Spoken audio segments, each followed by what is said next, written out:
कभी कभी नेत्र से देखे गए चित्र, बुद्धि द्वारा सोचे गए दृश्य, इनका जब रहस्य खुलता है तो हम देखते हैं कि हमने जो सोचा या देखा था वास्तविकता उससे कितनी अलग है। ऐसा ही एक रहस्यमय प्रश्न यदि आपके समक्ष में रखूं कि श्री रामचरितमानस जी के रचयिता कौन है, किसने इस बृहद और विशाल ग्रंथ की रचना की जिसे साहित्यकार महाकाव्य की श्रेणी में रखते हैं, आपका उत्तर होगा कि इसकी रचना तुलसीदास जी ने की थी। लेकिन जरा रुकिए, यही प्रश्न जब तुलसीदास जी से किया गया तो उन्होंने इसका क्या उत्तर दिया? क्या तुलसीदास जी ने श्री रामचरितमानस जी की रचना नहीं की थी? यदि उन्होंने इसकी रचना नहीं की थी तो यह ग्रंथ उन्हें प्राप्त कहां से हुई, और इसके रचयिता के रूप में तुलसीदास जी ही प्रकाश्य क्यों हैं? इस ग्रंथ का पूरा परिचय क्या है? इस ग्रंथ के प्रथम 2 अध्याय, जो कि बालकांड और अयोध्या कांड के नाम से जाने जाते हैं, इनका यही नाम क्यों है? आइए इन प्रश्नों के उत्तर जानते हैं मानस के मोती श्रृंखला के प्रथम सोपान के अंतर्गत। नमस्कार, मैं आदित्यनाथ तिवारी। आइए आरंभ करते हैं।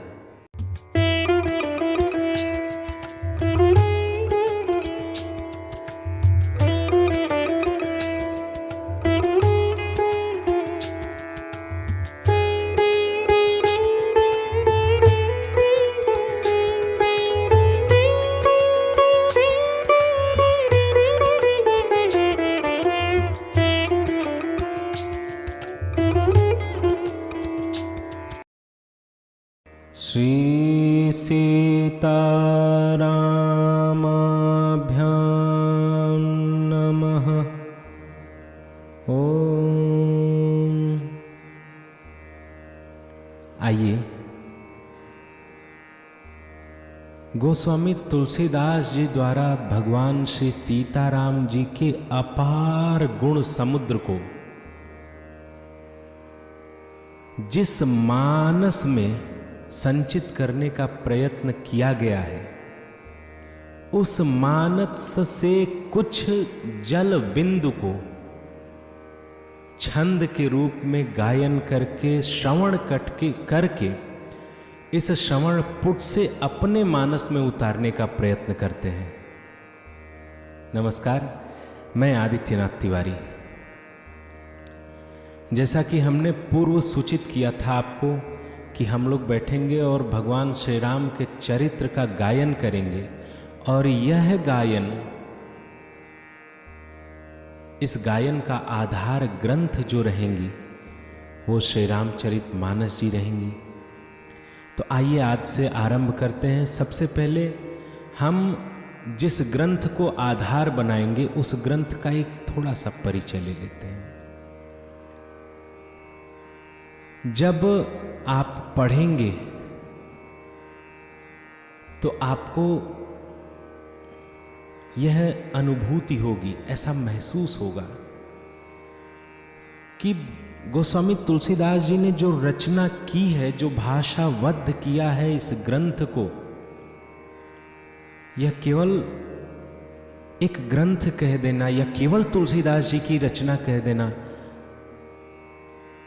ये मुझे थोड़ा अटपटा लगता है। क्योंकि आप जैसे जैसे इसकी गहराई में उतरते जाएंगे वैसे वैसे लगेगा, आश्चर्य होगा, स्वयं को आश्चर्य होगा कि एक मानवीय बुद्धि का विस्तार इतना कैसे हो सकता है।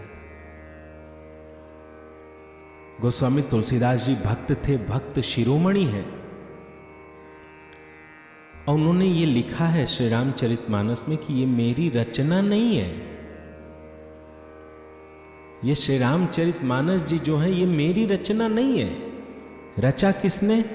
तो बाबा कहते हैं रचि महेश निज मानस राखा। गोस्वामी तुलसीदास जी कहते हैं कि रचि महेश निज मानस राखा। बाबा भोलेनाथ ने इसकी रचना की है और रचना करने के पश्चात अपने मानस में रखा, यानी मन में रखा, और वहां से जो बाबा भोलेनाथ मैया पार्वती को सुनाते हैं, फिर बाबा भोलेनाथ से अन्य अन्य भक्तगण, ऋषिगण, विद्वज्जन प्राप्त करते हैं इस कथा को, और वहाँ से परंपरा चलते चलते गोस्वामी तुलसीदास जी तक प्राप्त होती है। और तुलसीदास जी कहते हैं कि मैंने बस इसे ग्राम्य भाषा में भाषाबद्ध किया है।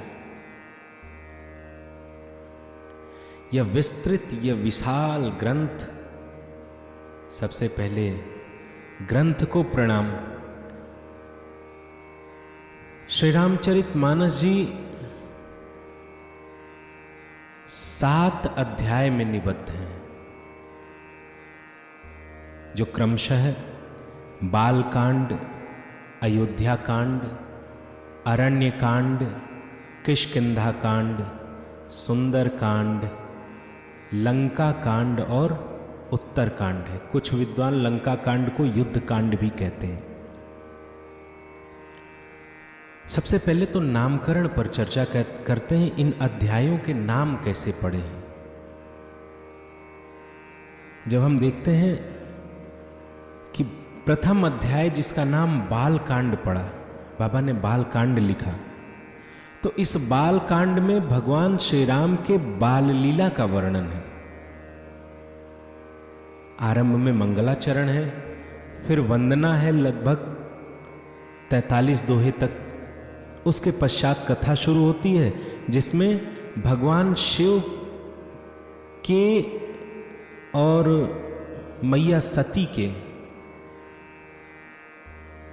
एक लीला है, जिसमें भगवान शिव मैया सती को मातृ रूप में स्वीकार करते हैं, पत्नी रूप से, और ये जो राज है इसको अपने मन में रखते हैं। आगे आप कथा में सुनेंगे क्या विस्तृत कथा है।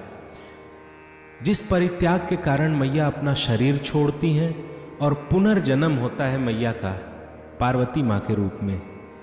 फिर भगवान शिव से विवाह होता है। मैया भगवान शिव के पास जाती हैं और उनसे कथा ये पूछती हैं कि भगवान राम कौन है।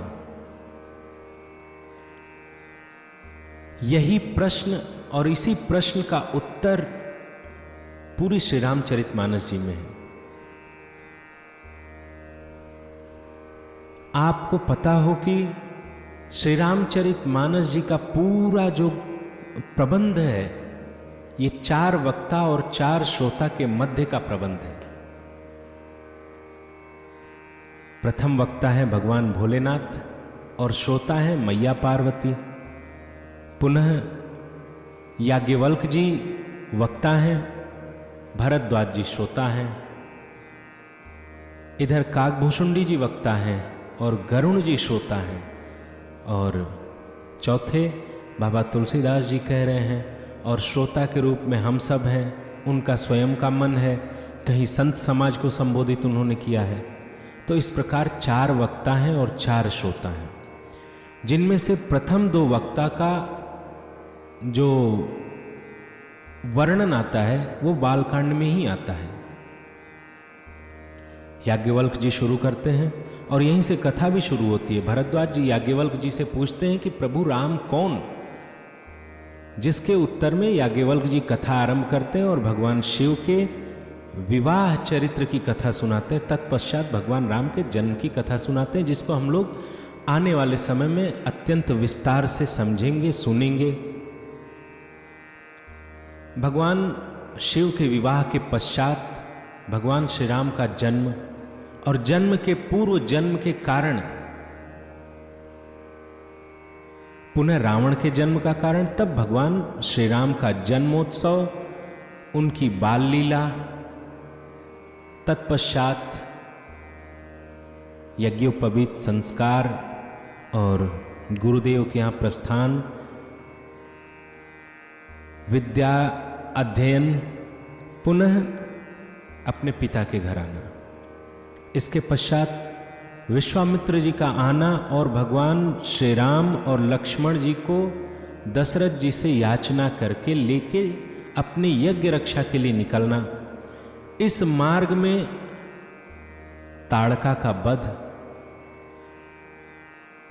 फिर बक्सर पहुंच के जब यज्ञ आरंभ होता है तो इस यज्ञ की सुरक्षा में मारीच को दंडित करना और सुबह उसको पूरी सेना सहित संहार करना।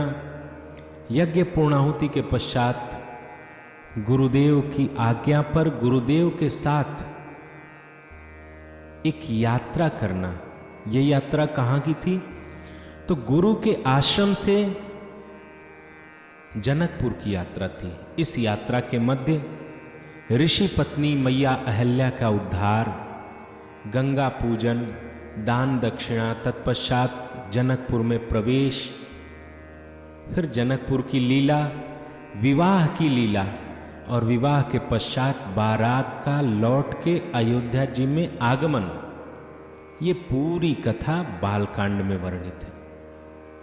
यहां बालकांड समाप्त हो जाता है। इसके पश्चात दूसरा जो कांड है वो अयोध्या कांड है। इस दूसरे अध्याय में जो पूरी कथा का वर्णन है, ये पूरी कथा अयोध्या के आसपास, ऐसा नहीं है सब लोग अयोध्या में ही हैं, लेकिन अयोध्या के आसपास ही सारा बुनावट है। अयोध्या कथा जो आरंभ होती है, आरंभ तो अयोध्या में ही होती है, लेकिन अयोध्या को प्राप्त करने के नेपथ्य में जितनी सारी घटनाएं घटित हुई हैं, उन सब घटनाओं का वर्णन कथा रूप में इस अध्याय में है। इस कांड का आरंभ होता है तो बारात तो आ चुकी है। अब उसके बाद बड़े हर्ष के दिन है। एक दिन महाराज दशरथ ऐसा ही दर्पण देख रहे थे। उन्होंने देखा कि हमारे कुछ बाल सफेद हो गए। महाराज को लगा कि अब चौथापन ये संकेत दे रहा है कि जीवन और इस जन्म का लाभ लिया जाए। ये जो पूरा कार्यभार है अपनी अगली पीढ़ी पर यानी राम जी को सौंपा जाए। इस हेतु महाराज दशरथ अपने गुरुदेव के पास जाते हैं। गुरु जी से अपना सुख दुख सब कुछ बताते हैं। गुरु जी पूछते आए किस लिए, कारण क्या था? तो यह भी बताते हैं कि हमारी मनसा है कि हम राम जी को ये राज्य सौंप दें और अब भगवान का भजन सुमिरन किया जाए। इसके लिए उचित और शुभ मुहूर्त गुरुदेव आप गणना कीजिए। गुरु जी ने कहा राम है, ये शुभ कार्य जब ही आप करेंगे तभी मुहूर्त होगा। महाराज दशरथ वहां से ये निश्चित करते हैं कि कल ही राम को राजा बनाते हैं। ये राज्याभिषेक का कार्यक्रम कल ही होगा। अब चूंकि समय बहुत कम है, राज्याभिषेक में बड़ा आयोजन होना है, क्योंकि महाराज दशरथ कोई राजा, एक सामान्य छोटे से राजा नहीं है। महाराज दशरथ चक्रवर्ती सम्राट है और चक्रवर्ती सम्राट पृथ्वी पर एक ही होता है। तो चक्रवर्ती सम्राट के पुत्र का राज्याभिषेक होना है तो आयोजन तो बड़ा होगा ही। इस आयोजन की तैयारी हेतु गुरुदेव के पास से सीधे राज्यसभा में पहुंचते हैं। इस राज्यसभा में सारी व्यवस्थाएं बनाई जाती हैं। तब तक एक और घटना घटित होती है और यह घटना देवताओं के द्वारा प्रेरित की हुई मैया सरस्वती, मैया कैकेयी की दासी मंथरा की बुद्धि को उलट के चली जाती हैं। और यूं देखें, हम आगे इस पर चर्चा करेंगे कि इस पूरे जो घटनाक्रम है, इन सारे घटनाक्रम के पीछे अंत में तो भगवान की ही इच्छा थी। इसलिए इस पूरे संवाद में, इस पूरे प्रबंध में किसी का कोई दोष नहीं है। मैया कैकेयी का भी दोष नहीं है, मंथरा जी का भी दोष नहीं है। क्योंकि इसमें भगवान की इच्छा थी, स्वयं भगवान की इच्छा थी। तो मैया कैकेयी रूठ जाती हैं। दशरथ जी राज्यसभा से जब जाते हैं, उनको मनाने का प्रयत्न करते हैं। अंत में मैया 2 वरदान जो उनके बाकी रह गए थे, उन 2 वरदानों को मांगती हैं, जिसके परिणाम स्वरूप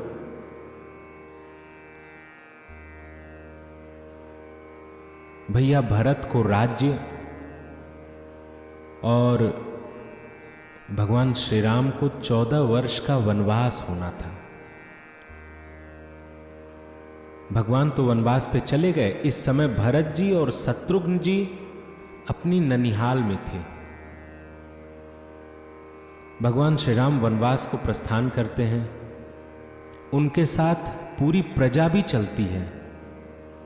लेकिन पहले दिन में विश्राम करने के बाद भगवान चुपके से रात में उठ के रथ के साथ भगवान राम, मैया सीता, लखनलाल जी और सुमंत जी रथ से आगे बढ़ जाते हैं। सभी लोग वहाँ से जब सबकी निद्रा टूटती है तो परेशान होते हैं कि भगवान हमको छोड़ के चले गए, लेकिन फिर सब अयोध्या लौट आते हैं। इधर भगवान आगे की यात्रा करते हैं, प्रयागराज पहुँचते हैं। यहाँ से सुमंत जी को भी विदा करते हैं और मैया गंगा को पार करते हैं। केवट जी से संवाद है। गंगा जी को पार करने के पश्चात चित्रकूट तक की यात्रा भगवान संपन्न करते हैं। इधर महाराज दशरथ जब राम जी वापस लौट के 2-3 दिन के अंदर नहीं आते हैं, सूना और खाली रथ ही चला आता है। सुमंत जी जब इसकी सूचना देते हैं, कुछ ही समय बाद महाराज दशरथ का प्राणांत हो जाता है।